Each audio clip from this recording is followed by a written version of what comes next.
Welcome back mga kaaldab. Ito na naman po ang inyong lingkod, si Mr. Destiny. At syempre panibagong update na naman po tayo.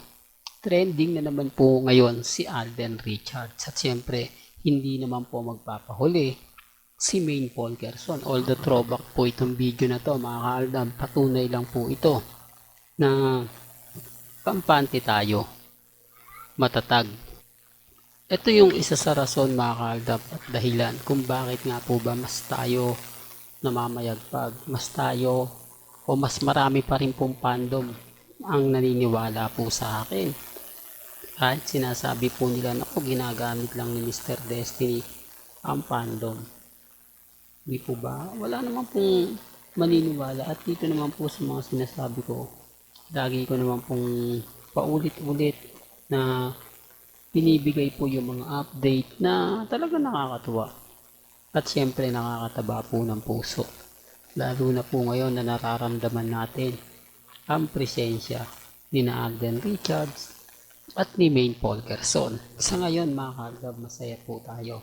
Sa ngayon nakikita nyo naman po lahat ng mga ina-update ni Mr. Destiny, pinapakita ni Mr. Destiny galing po mismo kina Mr. and Mrs. Polgerson kung bakit nga po ba mas nagiging trending, mas nagiging viral at talagang pinagpepiestahan bawat upload ng video ni Alden.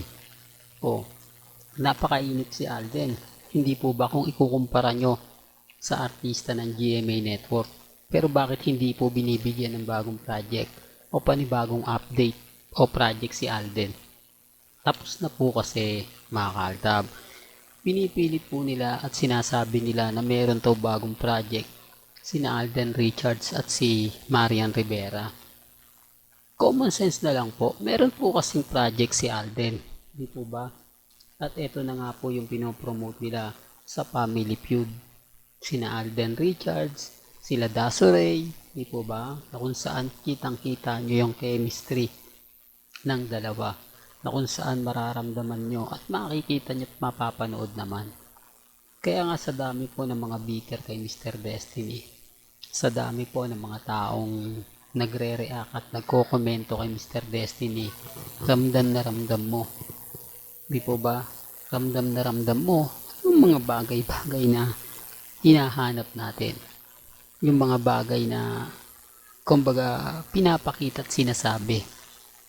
Hindi po ba? Bagamat marami pong reaksyon, maraming komento na, hindi Mr. Destiny, fake news ka. Lahat ng sinasabi mo, walang katotohanan. Pero bakit marami pa rin po sumisimpatya sa akin? Marami pa rin pong tao ang nagmamahal sa atin. Kahit sabihin nila, 10 na lang daw po yung fandom. Di po ba? Hindi pa raw po magbago ng content. Kasi andito si Maine, una sa lahat, hindi tayo pinababayaan ni Mengay. Hindi tayo kumbaga binabasag ni Mengay, bagkus paunti-unti pinararamdam ni Mengay yung business nga po niya sa Mateo Restaurant. Ano pa nga po ba ng pinagkaiban to ng Concha's Garden? Hindi po ba? Anong pagkakaiba ng Concha's Garden sa Mateo Restaurant? Hindi natin alam mga kaaldab ba kung yung business na yan kaya dyan nilagay ni Alden para mas malapit siya makakapunta, mas papabor siya na makapamasyal. Kung Concha's Garden ang nilagay nila sa Bulacan, ni Alden, di lalo marami maghihinala, di po ba? O maraming maiinis. Pero common sense na lang po mga kaaldab, na kapag nawawala si Menga, yun na lang po yung pambasag nila. Hindi, nasa Concha's yan, nasa Mateo Restaurant yan. Pinupuntahan nyo ng Armain, binibisita yan ng Armain, pero never po yan, real talk to, never po yang kumbaga pinupuntahan o binibisita ni Mengay na pag sinasabing ang daming Armain dito, ang daming mga main fanatics, punta ka, pati pamilya Mendoza na andon. Wala na po. Ayan ang pagkakaiba ng fandom dati. Dati kapag maraming fandom ang pumupunta sa backdoor ni Mengay sa Bulacan, agad-agad pumupunta po si Mengay, binibisita, kundi si Mengay, si Nanay Dab, Tatay Dab, at sasabihin nila wala si Main. Alam nyo naman kung nasaan siya, alam nyo naman kung sino yung kasama niya. Hindi po ba yung tipong ganon mga kaaldab? Yung tipong alam na natin o hindi na kailangan pang itanong, hindi na kailangan pang maghanap ng mga ebidensya at resibo dahil makikita nyo naman po, mapapanood nyo naman po.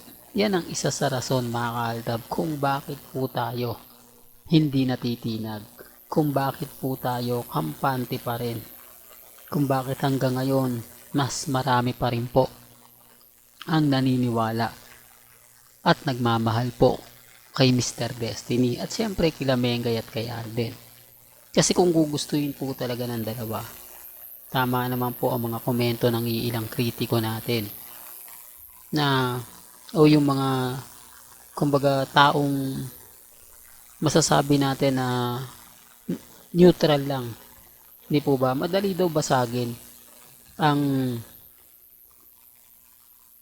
Aldab kung gugustuhin daw po ni Mengay at ni Alden Richards. Pero nakita nyo naman po, hindi tayo binabasag, hindi po ba? Ang ibig kong sabihin, hindi tayo binibigyan ng pasakit na ito yung post ng Aldab basagin mo nga ito Main, mag-post ka. Oh, hindi po ba? Kaya ang sabi ko, nagugulat na lang po kung mga ka-Aldab na sila Mengay at si Alden. Ang laki ng pinagbago. Ang laki na ng masasabi mong ganito, ganyan. Sa dami kasi mga ka-Aldab, sabi ko nga po sa inyo, dito po sa channel ni Mr. Destiny, napakarami pong mga update na dito nyo lang po talaga mapapanood sa channel ni Mr. Destiny.